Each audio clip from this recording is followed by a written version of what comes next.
Hello বন্ধুরা, তোমার সকলকে স্বাগতম তোমার দি চ্যানেল ডাব্লিউবি প্রাইভেট টিউশনে। আজকের এই ভিডিওতে আমরা রায়ামার্টিন প্রশ্নবিচিত্রা 2025 সপ্তম শ্রেণীর ভূগোল বিষয় হচ্ছে তোমাদের দ্বিতীয় টেস্টের জন্য 2 নম্বর স্কুল রয়েছে 303 নম্বর পেজে। তো এই প্রশ্নপত্রের সম্পূর্ণ উত্তর নিয়ে আলোচনা করব আজকের এই ভিডিওতে। ক্লাসের পিডিএফ পাওয়ার জন্য আমাদের টেলিগ্রাম চ্যানেল জয়েন করে নিও, যার লিঙ্ক তোমরা এই ভিডিওর ডিসক্রিপশন বক্সে পাবে। একের দাগে সঠিক উত্তর নির্বাচন করো। দুটি পাতের প্রবল চাপে মাঝখানে ভূভাগ নিচু ভাঁজ খেয়ে উঁচু হয়ে উঠে যে পর্বত সৃষ্টি হয় তা হলো স্তূপ পর্বত। হিমালয় যে শ্রেণী পর্বতের উদাহরণ তা হলো কি? ভঙ্গিরি পর্বত। ভারতের একটি আন্তর্জাতিক নদীর নাম কি? ব্রহ্মপুত্র।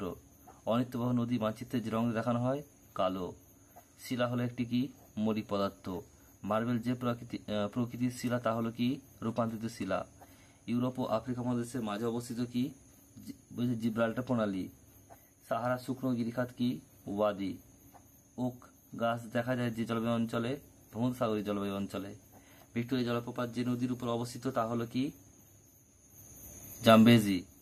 নেক্সট হচ্ছে 2 দাগের এ। শূন্যস্থান পূরণ করা একেরটা। হিমালয় ও যে কুয়েন লুন পর্বত শ্রেণীর মধ্যে অবস্থিত তিব্বত মালভূমি। নেক্সট হচ্ছে পরেরটা। মধ্যপ্রবাহে নদীর আঁকাবাঁকা গতিপথকে মিয়েন্ডার বলে। হোয়াইট নীল ও ব্লু নীল পরস্পর মিলিত হয় খার্তুম শহরের নিকটে। নেক্সট হচ্ছে চারেরটা। ঘারজাইয়া হলো সাহারা মরুভূমির একটি মরুদ্যান। বাকি রয়েছে দেখো পরেরটা। সিমেন্ট ও ইস্পাত কারখানায় চুনা পাথর ব্যবহার করা হয়। চুনা পাথর হলো পাললিক শিলার শ্রেণীর শিলা। মিশরের রাজধানী হলো কায়রো। ঠিক ভুল। একটা বলছে লাভা সঞ্চয়ের ফলে রোহের সমভূমি সৃষ্টি হয়। ভুল। ধারণ অববাহিকা অঞ্চল সাধারণ নদীর মোহনা অঞ্চলের নিকটে অবস্থিত। ভুল।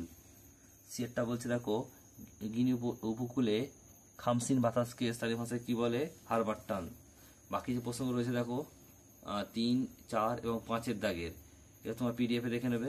পিডিএফটা তোমরা পাওয়ার জন্য টেলিগ্রাম চ্যানেল জয়েন করে নিও, যার লিঙ্ক তোমরা এই ভিডিওর ডিসক্রিপশন বক্সে পাবে।